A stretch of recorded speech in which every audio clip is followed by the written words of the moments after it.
36,000 years ago, small groups of hunter-gatherers walked away from the sun. They carried stone bowls filled with animal fat, dropped down vertical rock shafts, and crawled kilometers into solid limestone bedrock. They were not hiding from wolves or freezing blizzards. The cave entrance already gave them fire, dry ground, and shelter. Instead, they squeezed through gaps barely wider than a human chest. They dragged themselves across freezing mud and crossed subterranean chasms where one lost handhold meant falling into the dark. In chambers where no daylight ever reached, they lit moss wicks soaked in tallow.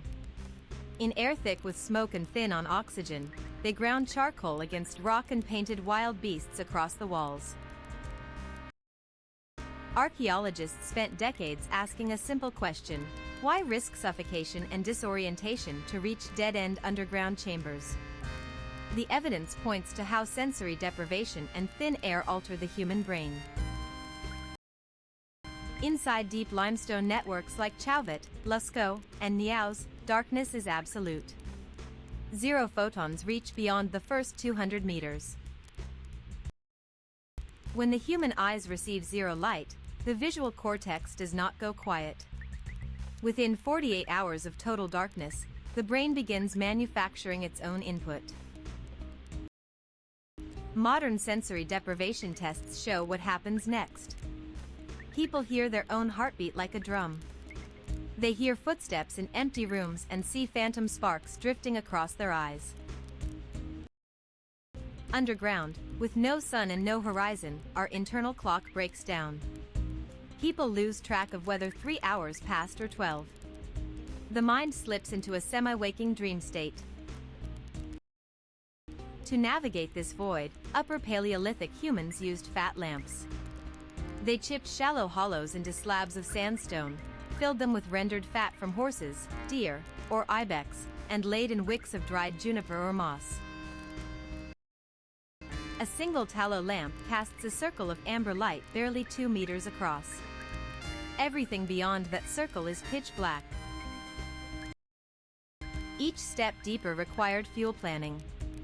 Explorers carried lumps of solid fat in animal bladders, dry wicks, and flint strikers. If their flame died a mile underground, finding the way out through identical rock forks was nearly impossible. Yet excavations reveal that men, women, and teenagers walked these passages regularly. Archaeologists have found their discarded stone lamps, hearth ash, and barefoot prints pressed into clay over 1,000 meters from daylight. Recent fluid dynamics research by cognitive archaeologists reveals another critical factor: the air inside deep chambers.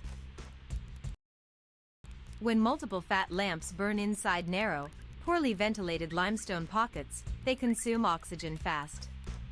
At the same time, they release carbon monoxide and carbon dioxide into the stagnant air. In tight spaces, oxygen concentrations drop from the normal 21% down to 18, 16, or even 14% within hours. When the brain runs low on oxygen, a condition known as hypoxia, neural chemistry shifts. Dopamine rises. The brain's inhibitory controls weaken, and perception begins to warp. Neurologists identify the first stage of hypoxic hallucinations as entoptic patterns. These are geometric visual shapes generated by firing neurons inside the retina and visual cortex. People see glowing grids, zigzags, concentric arcs, and dotted arrays pulsing across the dark.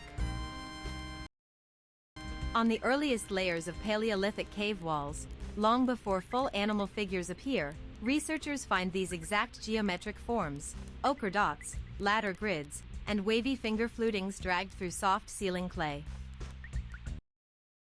When hypoxia combines with cold, fatigue, and absolute silence, abstract shapes turn into recognizable figures.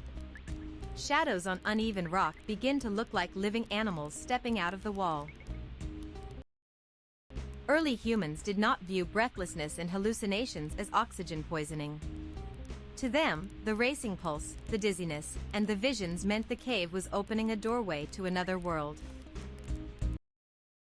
They went to the deepest, most suffocating alcoves because those were the exact spots where the hallucinations were strongest.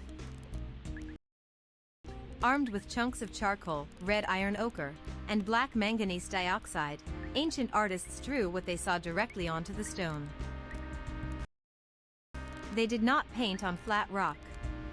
They integrated the three-dimensional contours of the cave into every figure. A natural stone bulge became the muscular hump of a bison. A narrow crack became the wound of a speared stag. Stalactite formations became the legs of grazing horses. Under flat modern electric lights, these paintings look static. But under the dancing flame of an animal fat lamp, the stone transforms. As air currents move the flame, shadows shift across the limestone contours. A bison drawn with 8 overlapping legs suddenly appears to run across the wall. It worked like an ancient projection room, combining shifting firelight, sculpted stone, and deep acoustic echoes. Studies in acoustic archaeology show that chambers with the most animal paintings are almost always the ones with the strongest resonance, where low hums and chants reverberate like thunder. Next to the animals, artists left negative hand stencils. They chewed charcoal or ochre with water, held a palm flat against the stone, and spat the pigment through hollow bird bones. The hand stencil left an outline of the artist on the rock face, marking their presence inside the subterranean wall for tens of thousands of years. Why put young people through this freezing underground ordeal? Anthropological evidence points to initiation rites. Entering a deep cave meant stepping into darkness, isolation, and sensory overload. An adolescent led kilometers underground, away from daylight and daily camp life, had to face physical exhaustion and their own mind in the dark. Surrounded by chanting elders, low oxygen, and painted beasts shifting under firelight, the initiate went through a profound psychological break.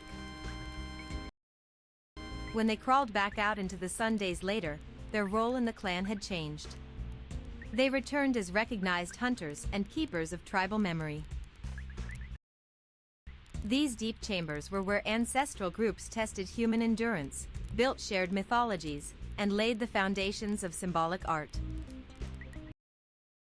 36,000 years later, those charcoal bison and red ochre hands remain on the limestone walls of Western Europe, preserved by constant underground humidity and temperature. They remain physical records of the moment humans began using art and ritual to make sense of darkness and fear.